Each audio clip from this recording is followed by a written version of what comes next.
So did you Well, see the last South Park episode? I didn't. That wasn't the Meghan Markle going on the worldwide privacy tour, was it? That was a couple of episodes ago. So Oh, okay. South Park has been on fire for the last Yeah, I've couple of heard. months. Yeah, I gotta get caught up. I'm excited to tune into what they got going on. Yeah. So the Harry and Meghan episode is hilarious. That's probably the best of the Yeah, new ones. But the yeah. last episode that they released a couple of days ago is all about ChatGPT. Okay. And Trey Parker wrote the episode with ChatGPT. Oh, really? Yeah. So it's a pretty funny episode. So they show all the kids at the elementary school. All the boys start using ChatGPT to respond to their Yeah. girlfriends' text messages. Oh, okay. So all the girls are texting them like long text messages, and the guys are just responding with thumbs up emojis, as guys do. Uh, Yeah. so some of the guys start using ChatGPT, and the women just completely fall for them because they're giving them these like long poetic responses to their messages. Oh, And amazing. then Cartman and some of the other kids start using it to cheat on tests. So they write Oh, yeah. essays for it. And all this is going on in real life. Exactly. Yep. Yep. Yeah. And Mr. Garrison, the teacher, he finds out that they're all using ChatGPT to write their essays. But instead of getting on the kids about it, he just starts using ChatGPT to grade their essays, which was becoming harder for him. And Yeah. then and then the principal of the school brings in a shaman to detect the AI. And the shaman Oh, wow. the shaman has a falcon on his shoulder that flies around and finds people that have used ChatGPT, and it turns out that it's everyone. So everything just descends into chaos at the end. Everyone was using ChatGPT for everything. And then Yeah. Stan, he's like in chaos and wants to fix the situation. So he uses ChatGPT to generate a happy ending to the story and Oh, then wow. acts that out. So the whole end of the story was written by ChatGPT. But it Wow. was a pretty cool episode. That's like super meta and interesting. Wow, that's yeah, I'm gonna have to check that out. Yeah, it sounds fascinating, especially the move to bring in the shaman because it seems like okay, like the most human thing is to go into the world of the unconscious and pure imagination and Yeah. pure creativity, whereas the most inhuman thing is to rationally systematize all the past. Mm, So there's really nothing creative about chat gpt at all. mm. It's just a it's an algorithm of likelihood based on past data, whereas the shaman goes into a place that could be completely novel, Mm. like seeing things that have never existed before in the realm of pure imagination. Yeah. So that's an interesting juxtaposition. It's an interesting move that they went there with the shaman, and I wonder if that's a bit of a harbinger for where humanity is going.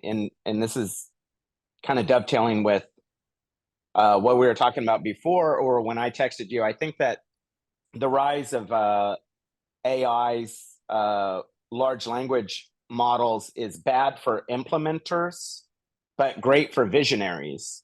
Mm. Because the value is going to be in the realm of what hasn't been proposed yet, and the people that synthesize what's already been proposed, like lawyers and accountants, you know, those type of people, like they're really just synthesizing the known, whereas the Yeah. visionaries are bringing novelty into the current reality. So it's interesting, yeah, that they kind of went down the same road with this idea of bringing in a shaman, because a shaman, I think, is a shaman and an artist are fundamentally the same thing, I believe. Yep. Yep. The shamans are the Yeah, ones what's that your read on go. that? Yeah, shamans are the one who go out into the unconscious, into the unknown, and then bring something back of value. So yeah, I agree. It's Yeah. it's the same archetype. And if you like, so Elon Musk came out and he said that ChatGPT's memory is the internet. Like, Oh yeah, that's brilliant. and Yeah, that's brilliant.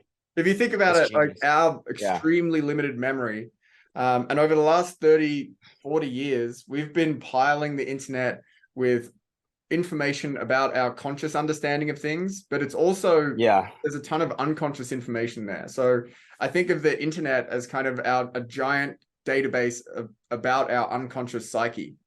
So if you think about ChatGPT is now, and ChatGPT is like a large language model. It's been trained on hundreds of billions of words. It's based on a neural net that's based on the way that our human brain works.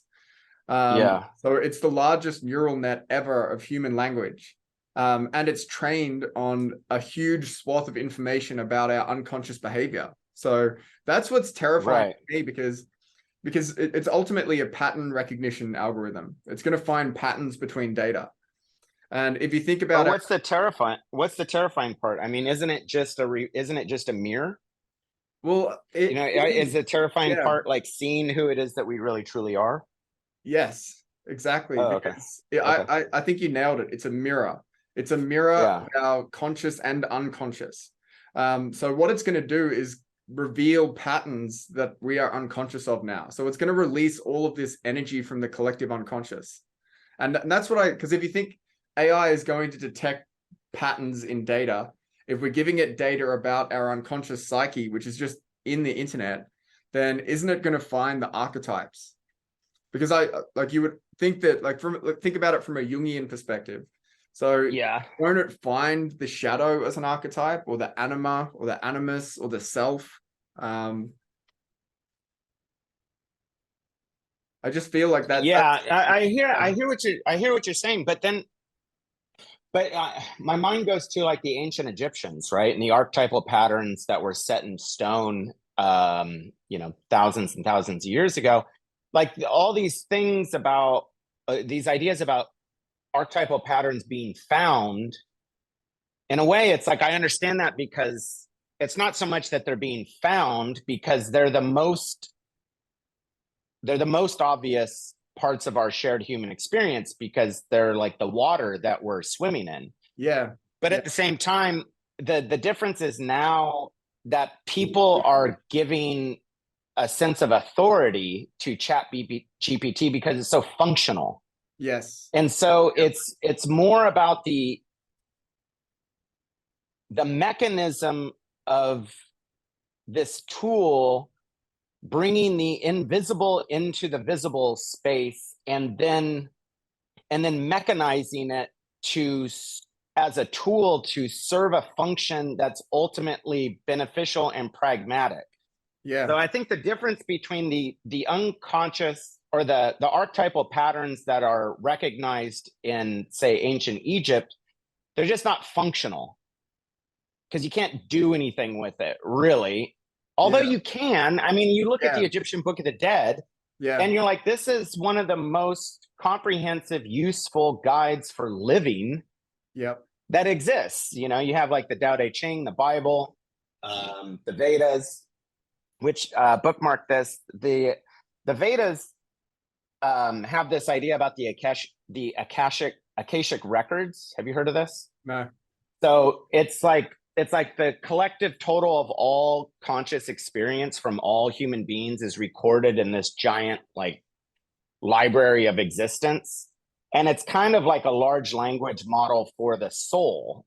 So we should talk about that, because that connects with this like shaman idea. But I think what people are finding so useful about ChatGPT is that it serves a function. It's very useful. And people are able to apply it to normal everyday issues that come with trying to do your job or run a business.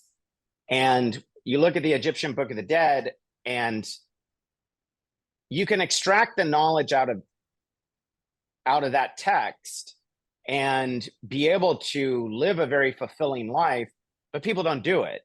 And in the same way, it's like, people know that if you want to be happy, you shouldn't be taking SSRIs, you should be working out, but people just don't do it. Whereas like ChatGPT makes like the threshold of usefulness so easy that you don't have to do something difficult like working out to be able to get the benefit from it. Yep.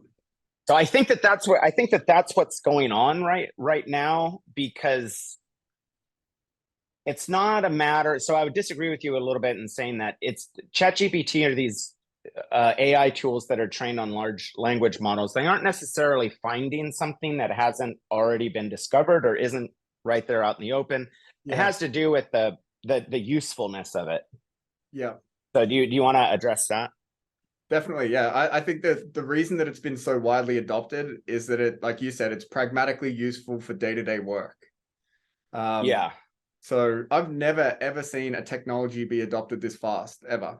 I know, it's unbelievable. I've been working. Everybody's talking. I mean, we're talking about it. It's wild. Yeah, like South Park's talking about it. I mean, I've been in the technology industry for 15 years. For the last 10 years, I've seen tons of AI technology up close.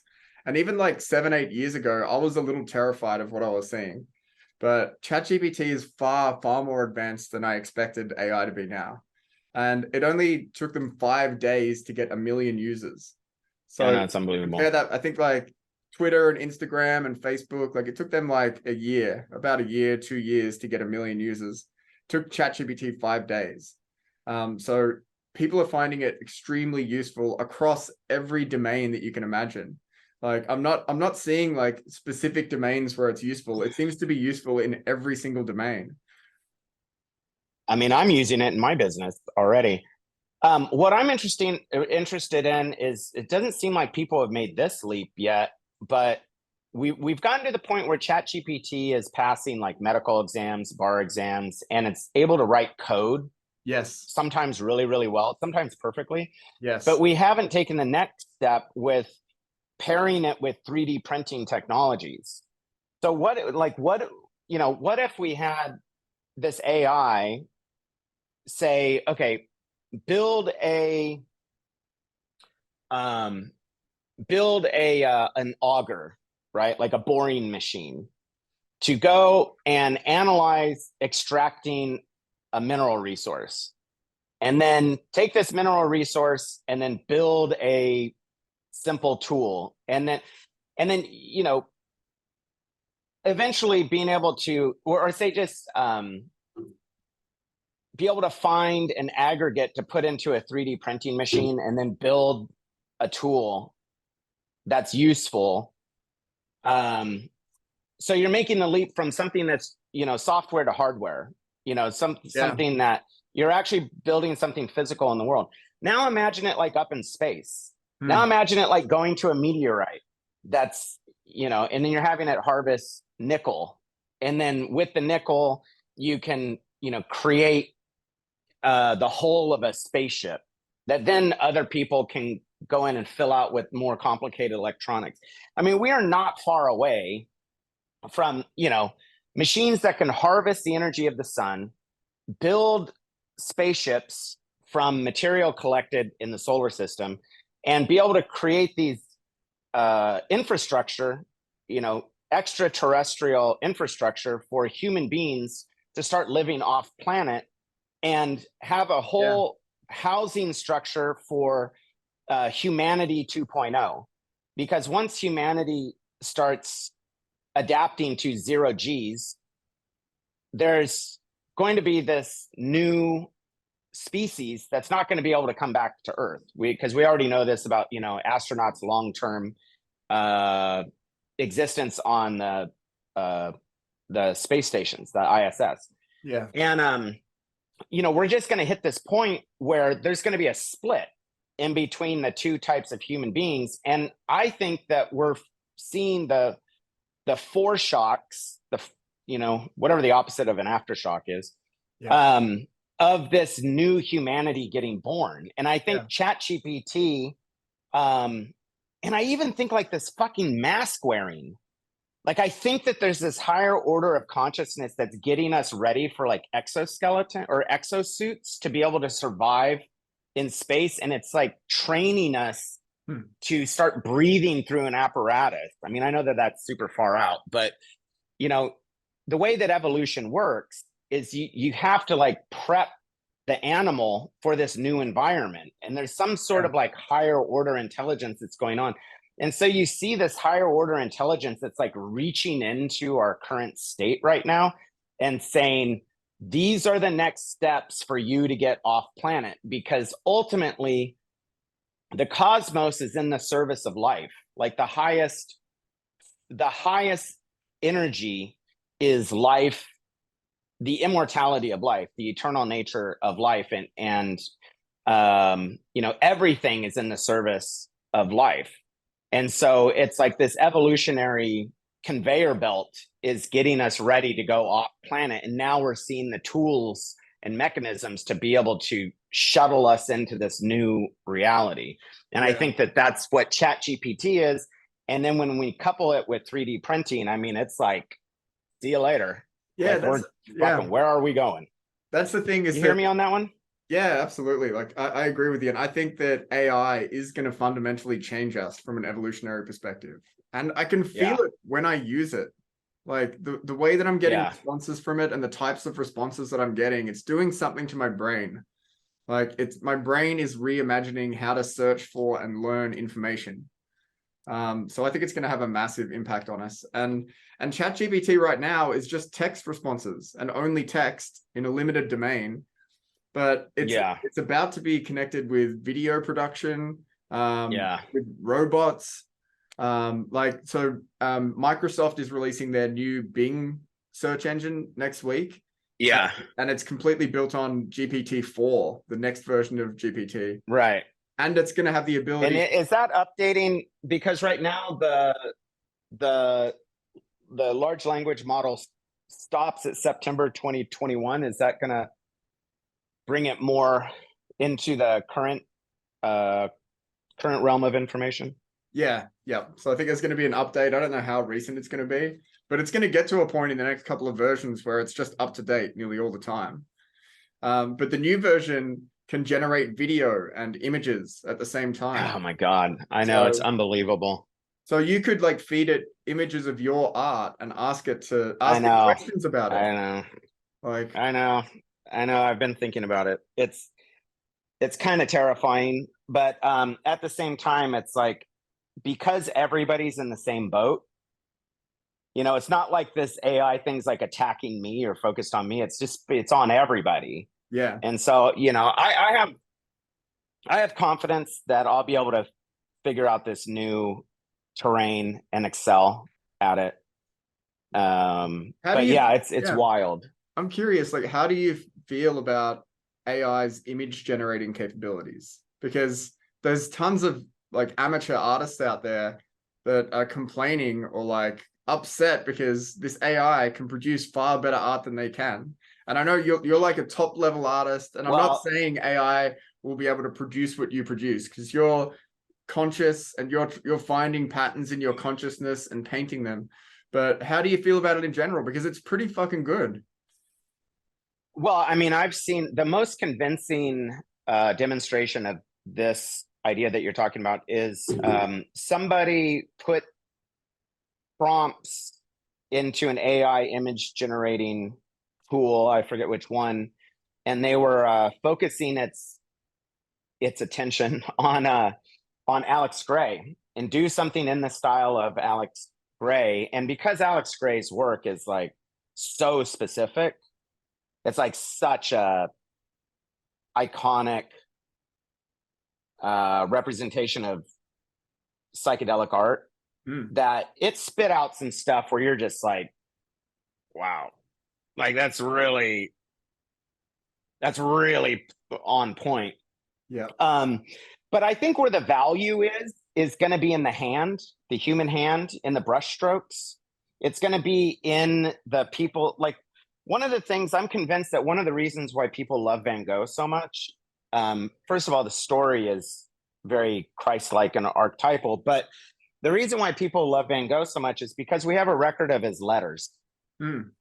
So we got to be able to see not only the paintings themselves, but the artist's internal struggle of, you know, the triumphs and despair of creating a body of work and the evolution of that consciousness through that body of work. But the fact that we have the letters gives you an intimate connection to the artists themselves.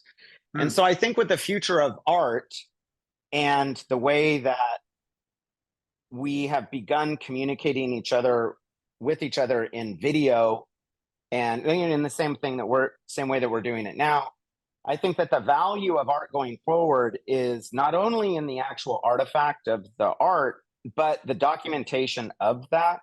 And so being able to see the artist paint, to be able to get behind the scenes, to hear the story. And then when you get the actual artifact, you can see the humanity in the hand. You can see the brushstrokes, or you can see the drawing. You can see, that is what's going to make art continue to hold value because of its uniqueness and because of its scarcity. Like, one of the reasons why if you buy a Van Gogh painting, it could cost you as much as an island in the Caribbean somewhere. It could be, Van Gogh's paintings routinely go for over 100 million a pop. It's because there's only one, and it's been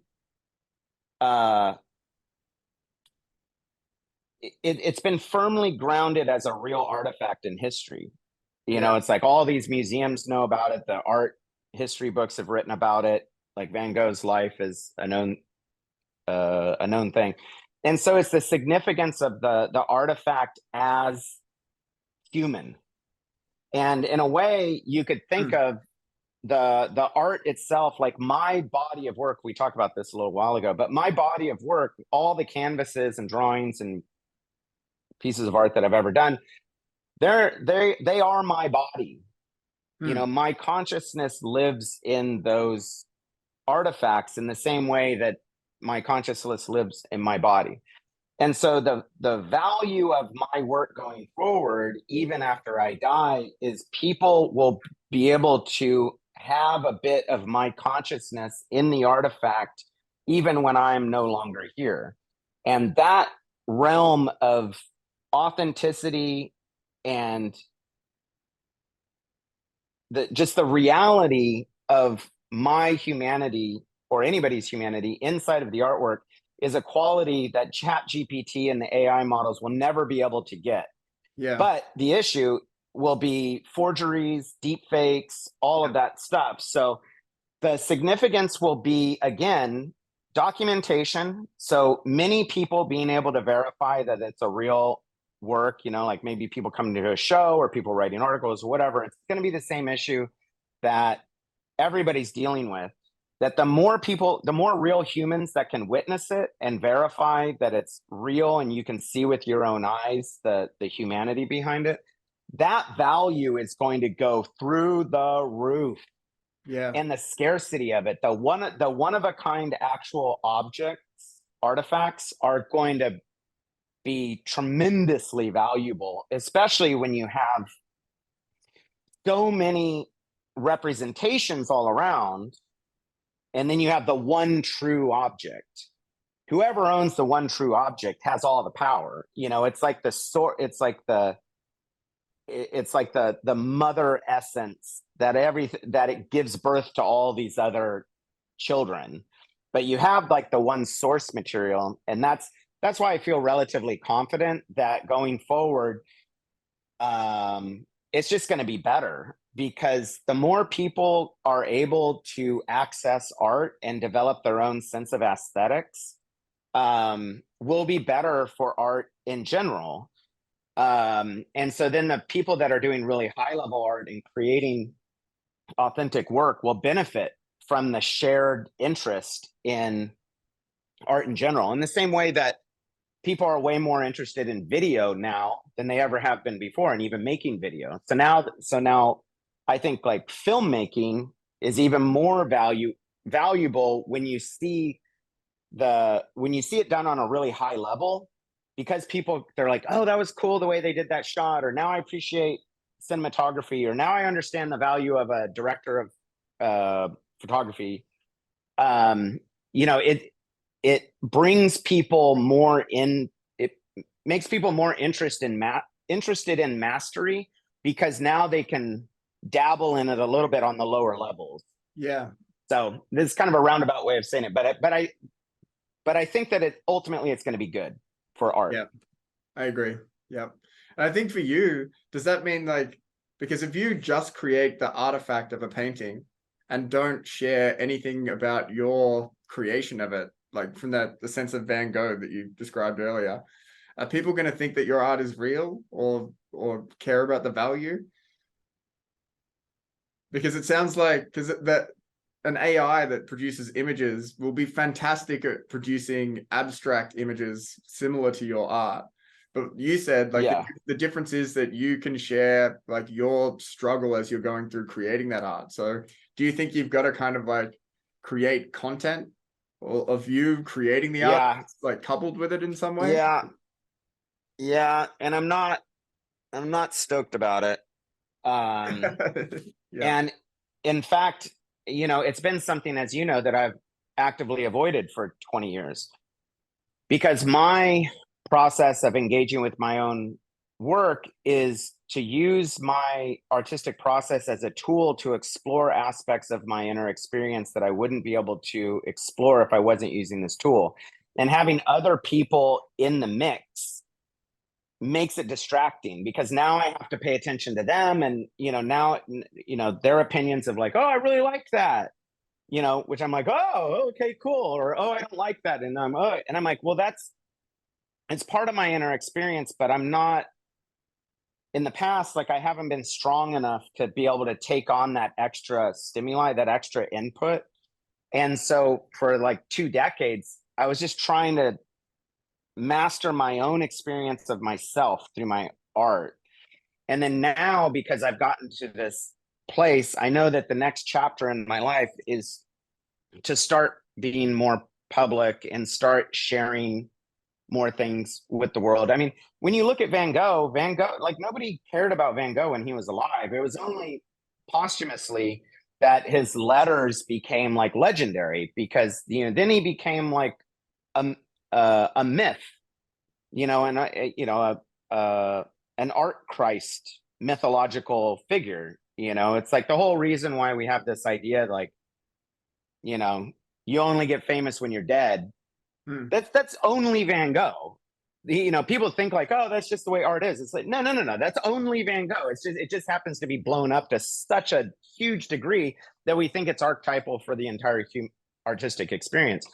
But as far as myself goes, like I have a really,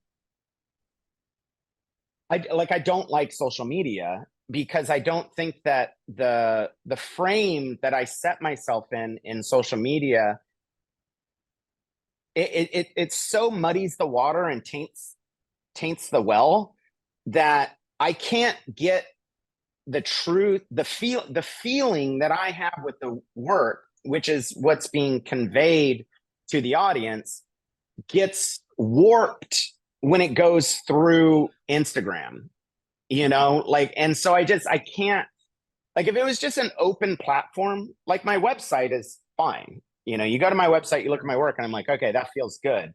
But then when I'm like put in the feed of like scrolling with a bunch of like advertisements that advertisements and pictures of, dogs and, chicks without bras on, and all this like crap that goes into, it's like being in a show, like a salon style show, where you have, 20 different pieces of art on the wall. I'm one little piece over here, and then everything else Yeah. is also over here that doesn't have anything to do with my work. And so the attention is convoluted inside of this like soup of nonsense, that it's just incoherent. And then also, because of the way that social media is constructed, like it gives me a bad feeling. And so it's really Yeah. hard for me to engage with that. And then I haven't gotten to the point now where I'm trying to get to the level where I'm publishing more and actually putting out physical material more. And I think like once I can establish more sovereignty in my own ability to create material and send it out to people, then I'll be more comfortable being more public. Yeah. Because I'll have more control over it. But right now, with the social media tools that I've experienced before, it's the wrong feeling for me. So I haven't really developed that part, but I do understand that in order to get to the next level of what my vision is demanding of me, that I do have to get more public. And so in that way, yes, I do feel like, to your point, a necessary part of the process is getting out of my studio, getting out of my singular kind of meditative state that I get into with my art, and present it to the world on a stage. And I mean, honestly, that's part of what appeals to me about doing what we're doing right now. Yeah. Is learning the skills to become more articulate, get my ideas out, try to stop rambling as much. And then, just learn how to be able to speak in front of an audience while you're thinking about, like, I know it's you and I talking, but I'm aware that there's the potential of a larger audience that's listening. And so getting more used to that is the part of the necessary next steps of opening up a new chapter, act 2 in my career. And I think a lot of people would get benefit from seeing that, like seeing behind the scenes Nathan struggling with the art and actually working on the art pieces. Because if you think about it, like tools like ChatGPT, AI tools, they can generate artifacts very quickly. But it's a black box in terms of like how it came up with it. And it because it's not conscious, it didn't struggle with it. So I almost feel like the artifact isn't as important. It is important, but it's almost like the process of creating it and capturing that is just as important as the artifact, because the AI can create tons of artifacts. Yeah, and it still has that same pattern, but there's not a single point of focus, because it's like the archetypal pattern of creation as seen through the lens of the whole species rather than one individual person. Yeah. And I mean, the difficult thing for me right now is just I'm already overwhelmed with my life, and I can't put one more. I don't have the space in my life to put one more thing on there. And but I am building out. I have. I just hired somebody new that looks like they're going to be able to help me a lot. So I am working on it, and I do see that it's important. And I got 40 more years. I'm 46 right now. Probably make it to 86. My career is about 22 years. So let's just say it's 20. So I got 2 more 20-year careers ahead of me. Van Gogh did everything that he did from 27 to 37. So if I can manage to just get a solid 10 years in, then it's good. I'm reading the biography of Da Vinci right now. And Da Vinci's widely regarded as the most intelligent, valuable artist of all time. That guy didn't do shit. He had for the amount of years that he has 15 paintings total. 15 total. And a handful of them aren't even completed. The amount of actual artifacts that he built, almost nothing. But we have his sketchbook. Yes. And his sketchbooks are like 7,000 pages. And his sketchbooks, I mean, they aren't. I mean, people are like, this is. I mean, they're real sloppy. I mean, they're amazing. I mean, don't get me wrong. I mean, Da Vinci's sketchbooks are amazing, but they're just fucking notes. They're not like, so it's amazing that this guy, I mean, he is amazing. Like, to understand his mind and what it was that he was doing in that time in history, and his insatiable curiosity and how it is. But it's astounding to me that this is the guy when he literally, you have Michelangelo, you have Raphael, I mean, these are people that pumped it out. I mean, Yeah. unbelievably vast bodies of work that are masterful. I mean, like stuff that you look at, you can't even look at it, because for me it'll just make me like break down in tears. Like it's, I Yeah. mean, Da Vinci's like that too. To Yeah. honestly, like the but so when you want to talk about like production and trying to put yourself in this body of work, like I'm always trying to think of the frame that I fit into and trying to set benchmarks based on other known entities. And we understand how artists work and what their production is and how fast they work and and so you look at Van Gogh, 10 years, 27 to 37, did everything. I mean, that motherfucker pumped it out. I mean, it's unfathomable how much work he did and how high quality it is. And then you put Da Vinci, like almost nothing.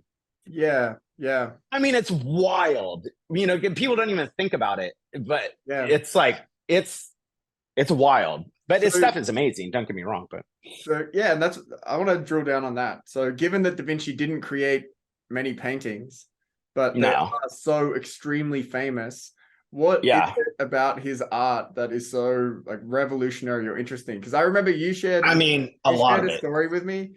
You went to Europe. Yeah, You went to Europe. yeah, You saw a Da Vinci gallery yeah, museum, and you saw his yeah, Annunciation painting. yeah, Like, yeah, yeah, yeah, tell me yeah. about that experience, and like, what do you think it is that you saw in that? Short answer is I don't know.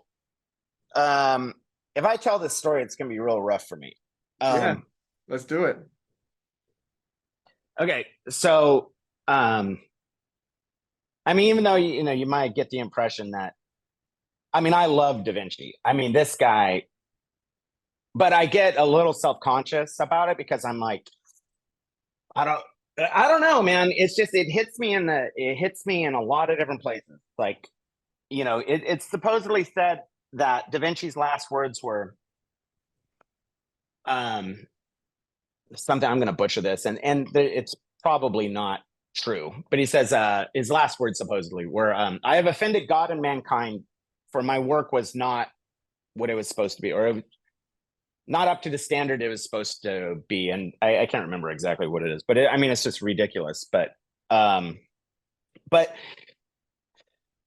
I went to Florence one time. A friend of mine, I went to go see the Marina Abramovic retrospective in Florence a few years ago, and there's the National Gallery there. It's called the Uffizi, and it's got a lot of the great Renaissance painting. Like, it's basically an art history book. It's got a lot of the greatest hits of Renaissance art, and I didn't really want. I was with my friend, and I wanted to go, but then we didn't have the foresight to get tickets, and then it was this big old fiasco. And the main reason why I wanted to go is I wanted to see the drawings, because they have this really amazing.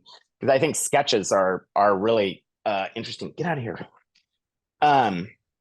And so, anyways, I was convinced to go, and after a couple of hours waiting in line, we actually went in there, and I mean, it was amazing.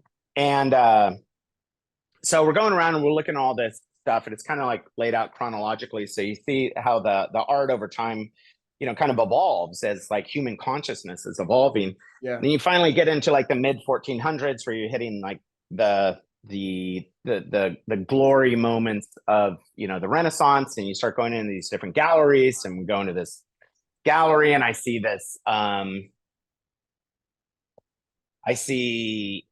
this room of Da Vinci's, and there's this room of like, there's not that many, there's only like 3 in there, and everybody's huddled around this one piece, and it's pretty big. It's like maybe like 2.5 feet by 5 feet. Yeah. It's a good sized painting, and it's kind of long, and go in there, and everybody's like looking at it, and it's the Annunciation. So it's basically when the angel Gabriel tells Mary that even though she's a virgin, she's got the Son of God inside of her. And it's these two, that you have the angel kind of pointing to Mary, and Mary, so it's kind of similar composition as the Sistine Chapel, where you have God and Adam, touching each other. It's like there's this force is like pointing at each other. Yeah. And so anyways, so I'm looking at it. There's probably about 15 people around it. And I'm looking at it. And the closer I get, the more I'm like, the brush strokes on this, I'm like, what am I even looking at? Like, I have never seen a painting like this. I mean, it's totally different than seeing it in a book. And the glazing, the brush strokes, the handling of like pigment and the way that the light bounces off of it. And I mean, this is from late 1400s, 1490, 1500, somewhere around there. And I mean, it still shines with a radiance that seems timeless. And I'm just like looking at it, and I'm going like deep into this thing, like looking at the brush strokes, looking at the colors, and all of a sudden, like I start getting a little woozy. Yeah. Right. And I'm like, whoa, this is interesting. Getting woozy. And so, I kind of shake it off or whatever. And I'm like looking at this angel, right? Looking into the eyes of this angel. And I'm like getting even more woozy. And I think, and I watch it, and I'm going like, okay, what is going on here? And I said, this is interesting. Like, let me watch it. Right. So I turned away from the painting, and I'm like, okay. And I turned back to the painting, and I'm getting weak. Like, I can feel the energy getting weak in my ankles and my knees. And I'm like, what is doing this? Is this me? Is this the painting? Is this the environment? Have I not had anything to eat? So I kept like playing with it, trying to understand what the mechanism was for this feeling that was basically going to make me pass out.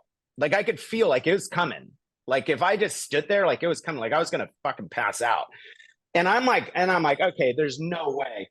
And so I get like, like I squared off against this painting to be able to like look at this thing. And I'm like, there's no way that this painting is making me feel like I'm going to pass out. This is absurd. And I just look at it, and I'll tell you what, man, like I could feel myself just getting weak. And I started getting wobbly, and then I got like really emotional. Like, there was something in that painting, like this, like divine force it wasn't just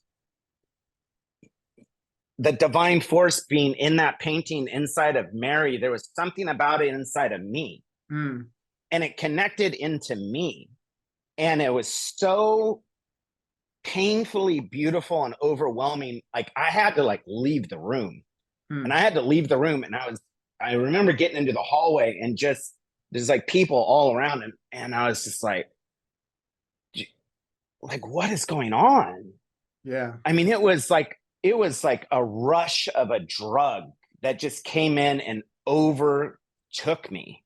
Yeah. When there was like nothing going on. There's this inanimate object, my experience of an inanimate object, and there was something inside of that just broke me.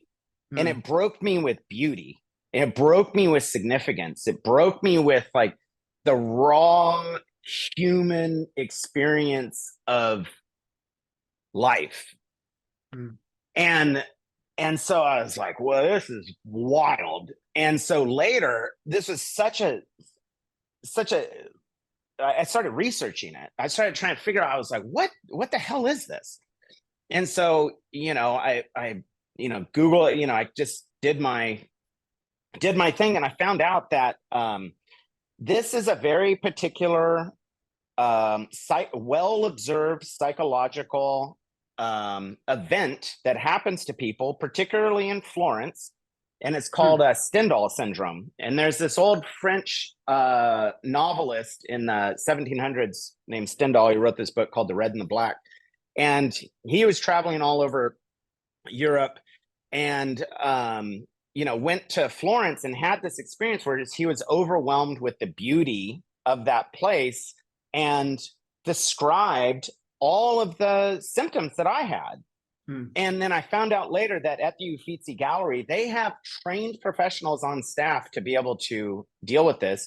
And in fact, in the Florence hospital, they have a ward of people that get brought in from being overwhelmed by this Stendhal syndrome. Okay. Right. So now, and I just stumbled onto this because I'm exceptionally sensitive to art and kind of divine impulses. And I'm like, okay, this is an objective phenomenon that's like affecting people and affecting people in a very real way, to the point where they're overwhelmed by this thing. So somehow great works of art are pregnant with consciousness that are radiating out to people in some way that we don't understand at all. So it goes back to this idea that part of who it is that you are as an artist, as a being, is pregnant inside of the artifact that you touch with your hands. Yeah. And, somehow it's like you're impregnating material with consciousness. And apparently, if you're good enough, you can just light this thing up so that to the right person, it's like a laser beam. Yeah. So I got extremely interested in that. And when you want to talk about why Da Vinci is Da Vinci, I mean, that's on the table. Who has done that? Who's done that? I don't know. I mean, I get the same thing with Van Gogh a little bit, but to a lesser degree. And so even though he didn't do that much work, people get that hit with the Mona Lisa. I got it with the Annunciation. So maybe he's got 5 powerful paintings. You know what? That's enough. Yeah. What you do one in your entire life, you're like, that's a worthy life, Yeah. But the reason why, when I was earlier saying like you don't do shit, it's me projecting my own self-consciousness that I'm not doing enough in my life, and I'm holding myself up to a standard where it's like I'm, pushing myself as hard as I can go because I'm frantically trying to get out a body of work that justifies my existence, I guess.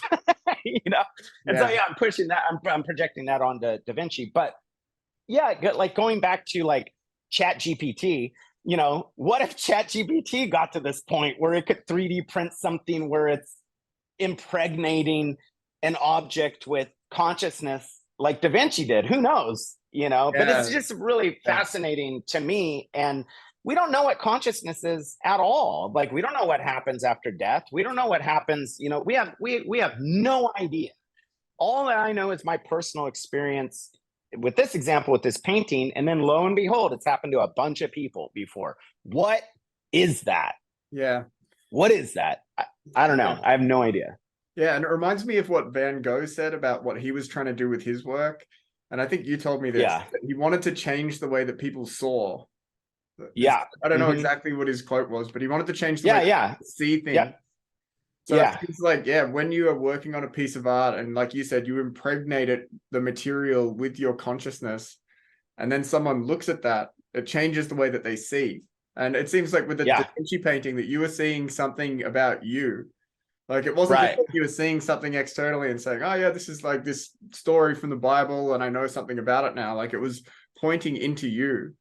And back to the ChatGPT thing. But here, wait, let's stop for a second, because this goes back to our fundamental reason for even doing this podcast is, who am I? Like, where does the me end and the other begin? But maybe the medium that we're working in is the body of Christ. And so when Da Vinci is specifically talking about the Annunciation, which is singly pointed at the body of Christ, that's what the Annunciation is. There's a spark, a scintilla that's alive that allows us to realize that we're inside of the body of Christ. And so the thing that I'm getting hit with that makes me weak is the divine nature of God, and my divine nature, and Da Vinci's divine nature, and the art itself's divine nature. And then the whole thing all together has so much energy that it's like my container of Nathanness can't hold it. And so then the who am I is so rapidly expanding beyond the bounds of my limited nature that I just lose myself in the awe of God. Yeah. Yeah. Because I'm inside of the body of Christ, whatever that is. So do you think an AI that can generate art could make a painting that could have that impact? Because like you said, the artist is impregnating the material with their consciousness. AI is not conscious yet. Like, but it's a vessel. Yeah, but could it create a work of the, art that could have that impact and help you see in a new way? Because I think in a way it could. Maybe not to the same level as Vinci, but it's like it should be able to. I tend to think that there's a realm of consciousness that exists beyond our ability to perceive it, that's making itself known through technology itself. And the birth of the transistor, which is a gate that opens and closes through light, is the way that the higher form of consciousness is making itself known to us. You know, like I get into the realm of like near-death experiences and how, you know, new scientific technology can keep the body alive longer than previously experienced, and then consciousness is able to stretch out into this other realm and then go shoot, and then come back. I think that technology itself is primarily a delivery system for light, and light is somehow married to consciousness because we're all born in stars, and that there's a higher realm.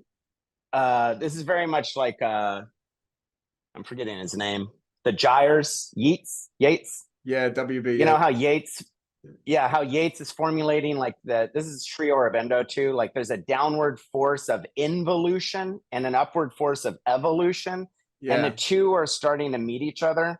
And so what I see happening is that the worlds of the eternal nature of consciousness and the temporal nature of consciousness here are becoming merged. It's like becoming like Swiss cheese, which you also see like happening in like DMT experiences, possibly like whatever's going on with atom bombs and fission and fusion, and like there's just the realms of this world and that world are becoming merged in a way that we've never seen before. And technology is the mechanism that's really going to create a through line from the realms of pure consciousness, pure imagination, and the physicality of the world. And so it's been on the table for a long time, like going all the way back to indigenous cultures where you see like, you know, synchronicity and kind of archetypal patterns where events and manifestations of phenomena in the physical world, whether it's like the sun breaking through the clouds at a certain time or like a hawk showing up at a certain time. Like we used to live in a world where, or in a reality where the inner and the outer world were one. Like we didn't make a distinction between dream life and waking life. And then since Plato and then Descartes, we came up with a philosophical framework that split it into dualism. There's like the internal experience and the external experience. And now it seems like that's kind of closing up again as well, where everything's just kind of becoming one. And so I think that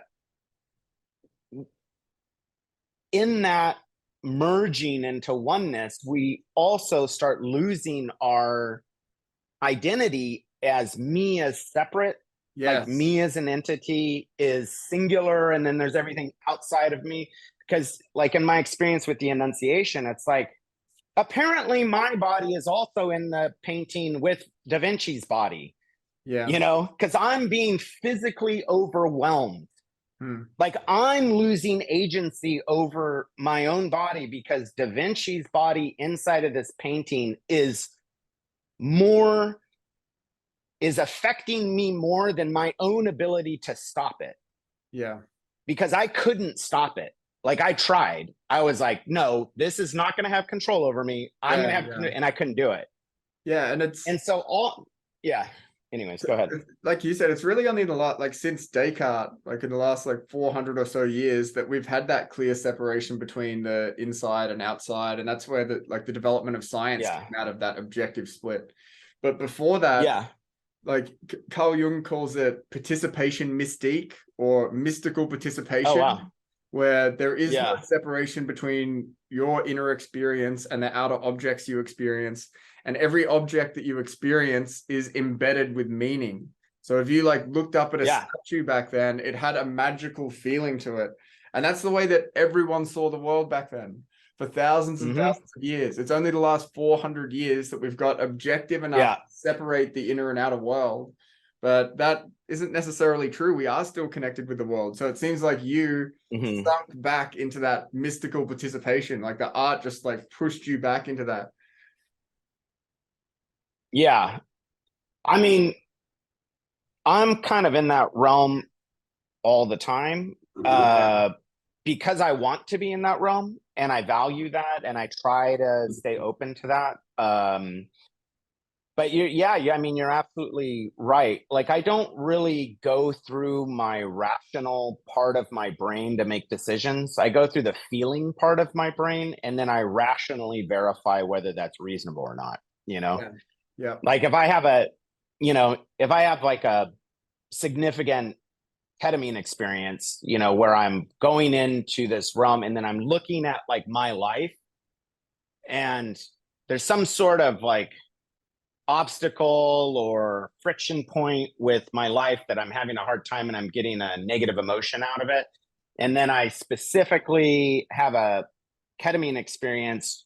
I know that I'm going to detach from this lens, look through another lens, and it's going to have equal fullness of possibility. But then, and it used to be when I first started doing it, I was like, oh, this was all wrong. Like, this was just like my default nature that's not actually true. But now I'm seeing this is true. Mm. And so then I would try to go into this. And then later on, I realized, oh, neither are true. they're just possibilities. But it took my rational mind to look at this feeling experience and then detach from both of them to be able to realize, like, oh, there's a lot more room to be able to move, that even though I'm seeing this reality and then now possibly this reality, there's still this one and this one and this one and this one. Like Robert Anton Wilson would call it reality tunnels. You can look through different reality tunnels. And Yeah. in fact, when you go into these spaces where you're overwhelmed by universes that are all real, like they're as real as this one is, he talks about going into the chapel perilous, right? Where just because, and this is extreme example, like in the mystical tradition, oftentimes it's been reported that people hear voices, right?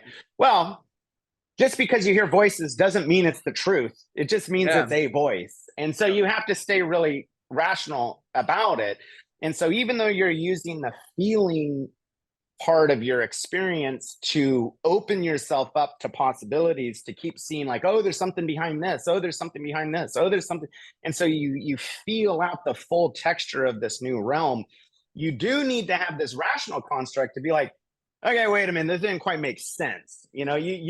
So it's this juxtaposition between using these different perceptual mechanisms in concert together to understand a new territory, but you can't privilege one over the other. It's like they really do have to be used. And then where to put the right weight when is something that's very, very difficult. But by default, in my normal waking life, I go by my feeling sense of what's going on, and then I do the rational. But I work with a bunch of scientists where they put the rational first, and then they're like, they use feeling, I think, to motivate action.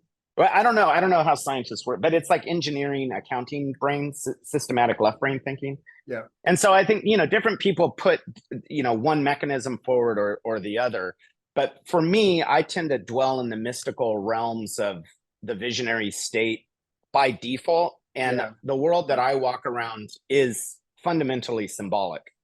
Yeah, me too. And I've had the similar experiences with psychedelics.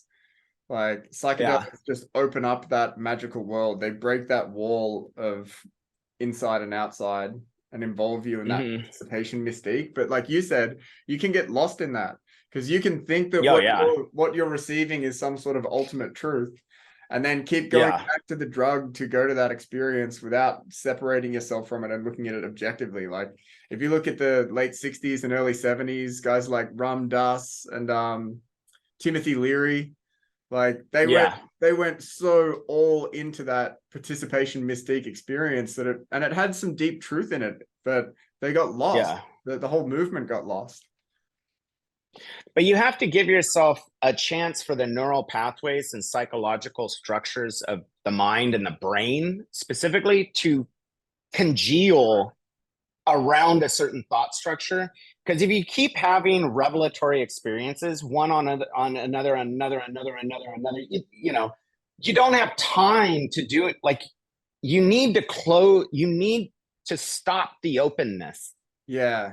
Yeah. Or else you'll get lost. Like when you look at street people around San Francisco, one of the things is they're just doing like, they're going like over here, or like my cat, you know, it's just like immediate stimuli, you know, and like you see like street people a lot with like objects all around them that aren't making any sense, but maybe there's a lighter here, lipstick here, magazine over here. It's just because they're so open to newness. Yeah. They're enthralled with the novelty of the next thought, the next experience, which is so entrancing to them, either from like a psychochemical standpoint or just they're just fundamentally built that way.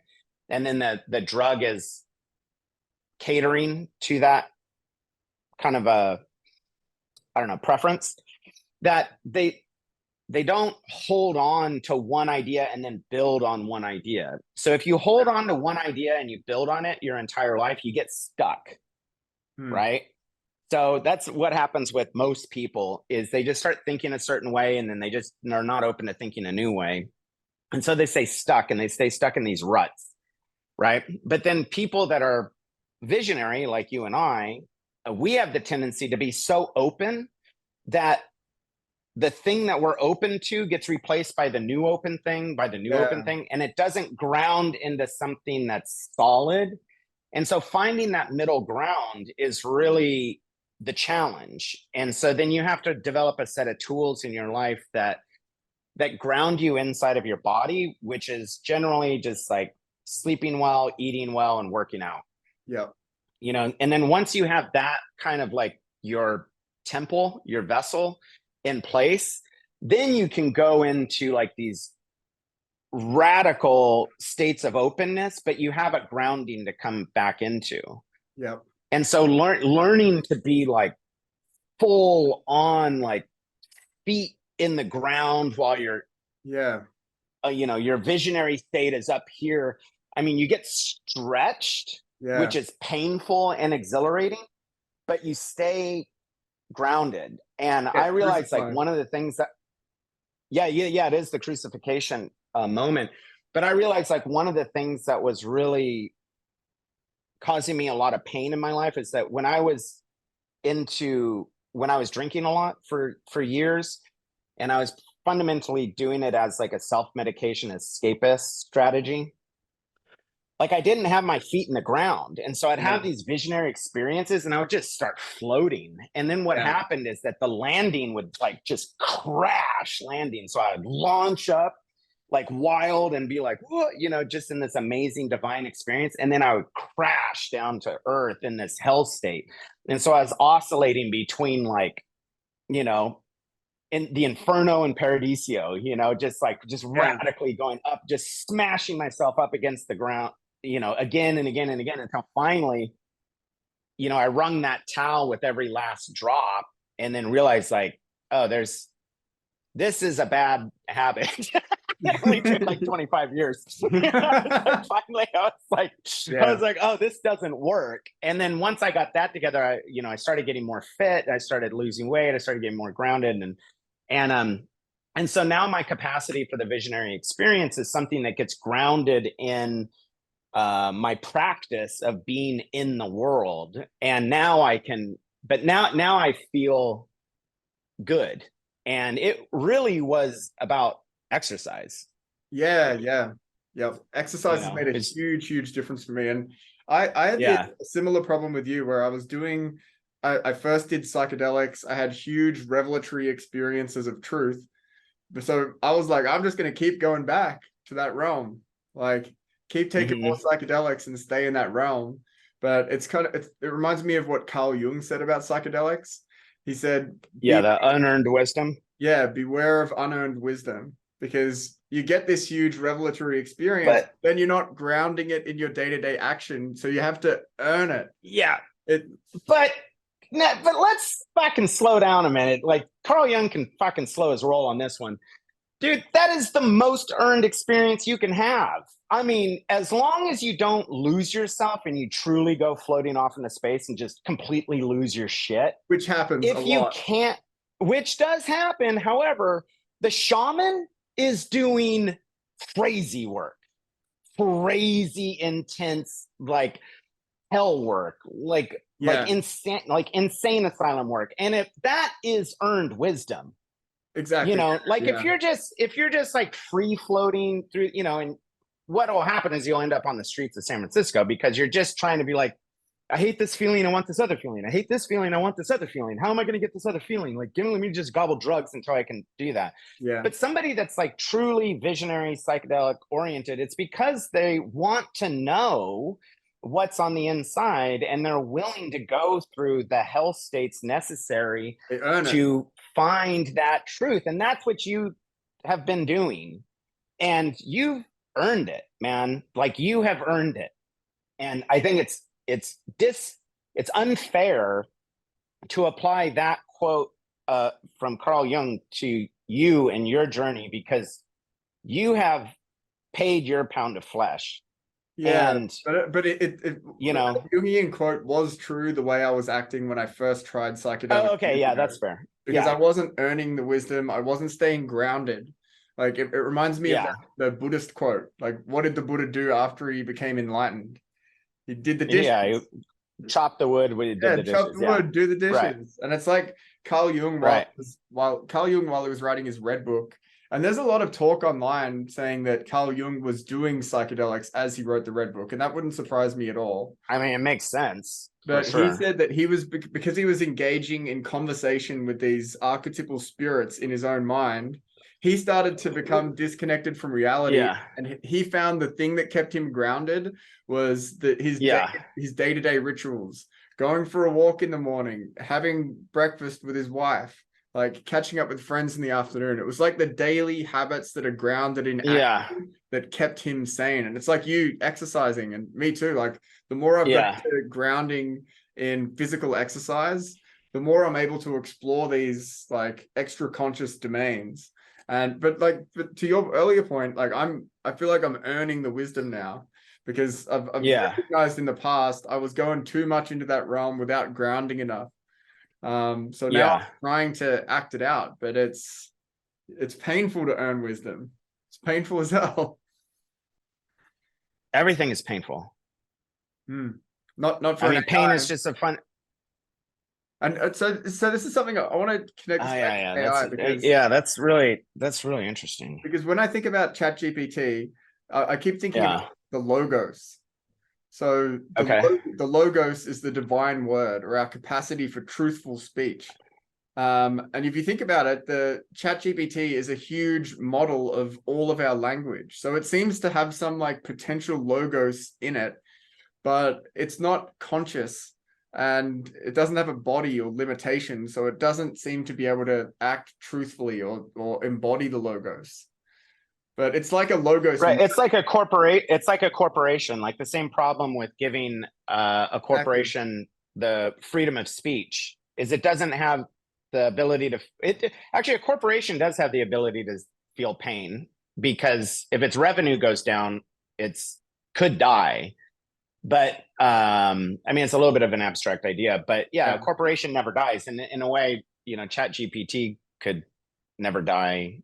Yeah, so that pain point is actually super critical and necessary, and in the end, a gift and maybe even a form of grace that allows us to be human. So then the the point of grace in the Christ story is the actual crucifixion, which is really wild to think about. That the crucifixion itself is grace, because that's what makes us human.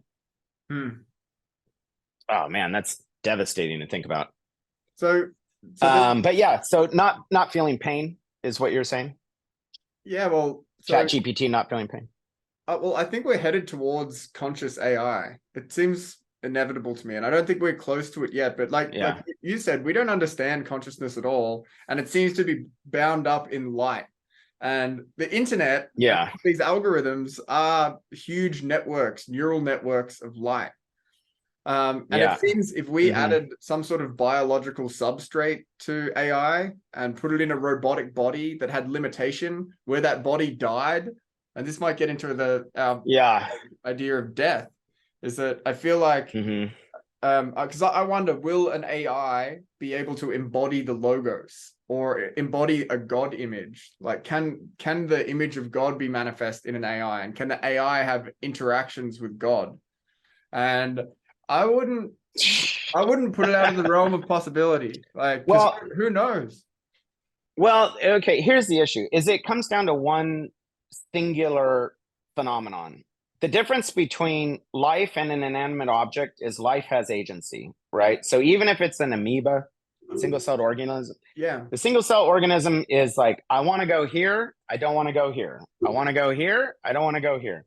To me, that's consciousness. It's a very, very simple form of consciousness, but that's where and the reason why AI isn't conscious right now is because it doesn't have agency. The agency is in the realm of the programmer that tells the AI what to do, but the AI doesn't decide for itself.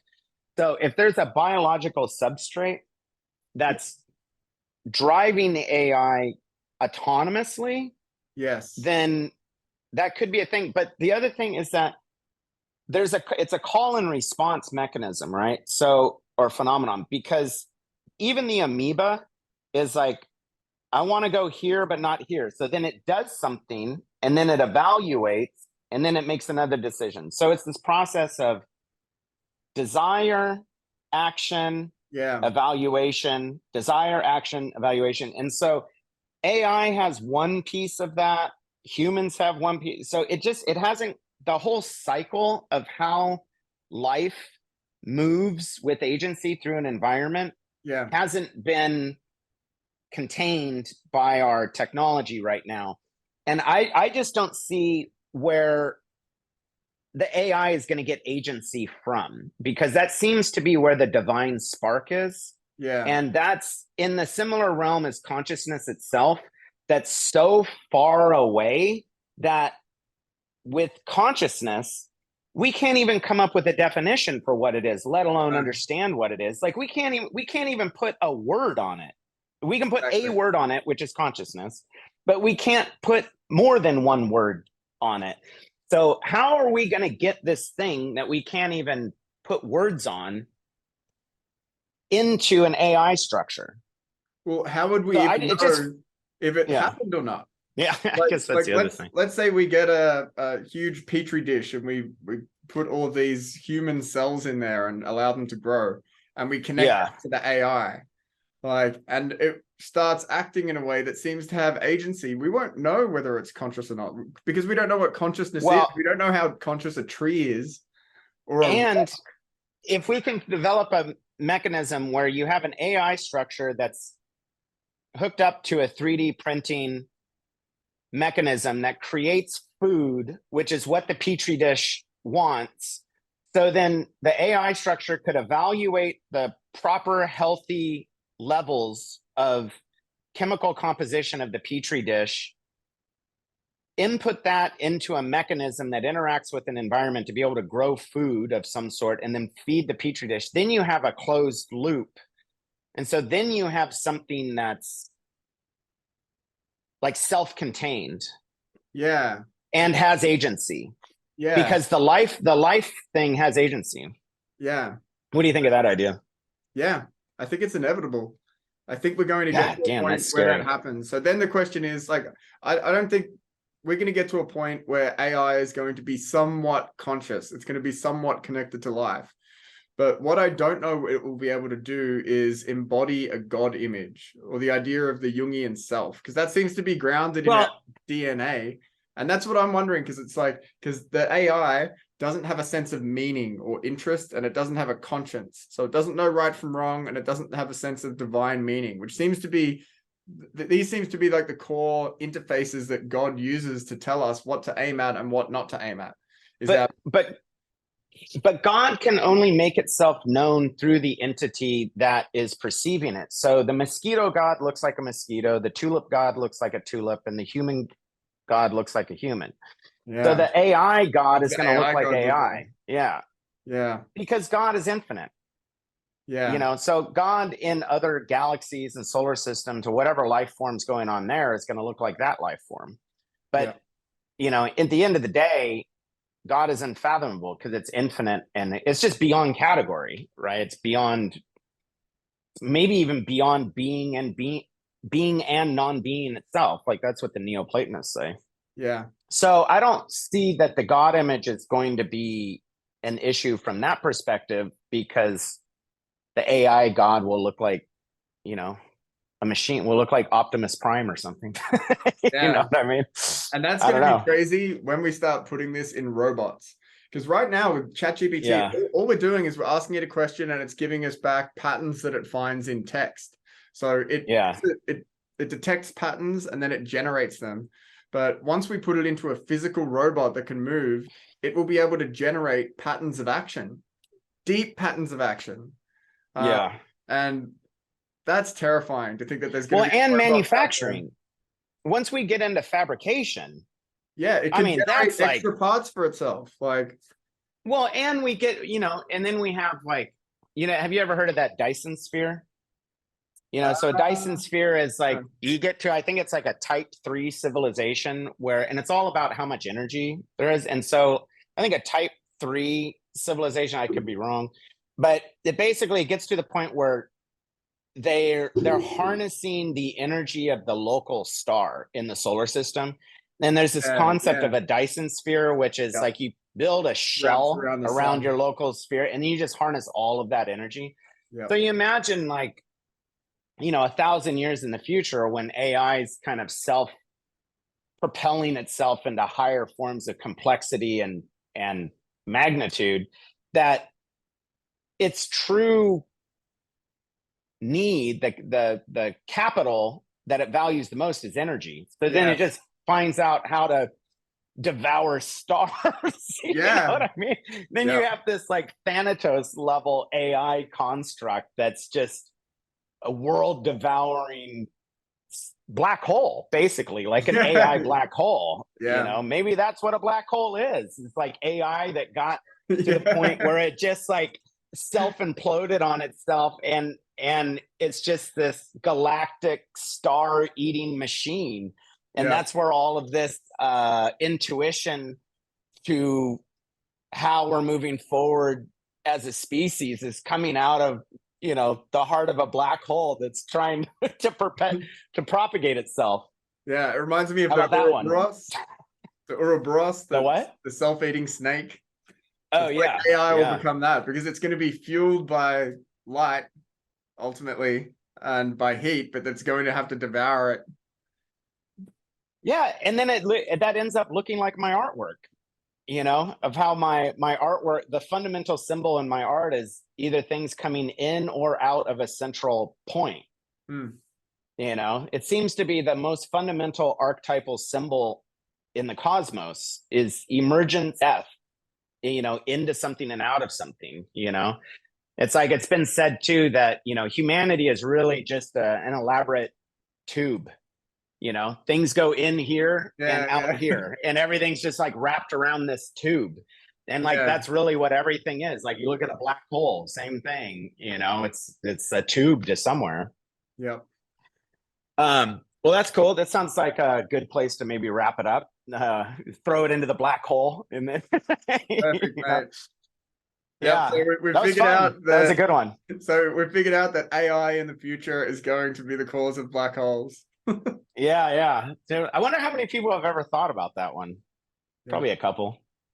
Anyways, it's fun to explore these ideas with you, and I really appreciate the space to be able to just launch off into these realms of pure exploration and imagination, and then ground it back into, something that's shared and known. So it's really cool to chat. I really appreciate it.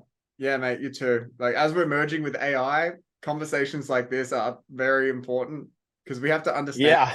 Like, we're going to be merging with AI or symbiotic with it in some way. So Yeah. the best way for us to figure it out is to talk about it because it's complex as hell. And it's the most interesting thing around. I love the feeling of talking about it. It's super, super awesome. All right, brother. Well, until next week, hope you have a good one, and let's connect soon. You too, mate. Thanks for the conversation. All right.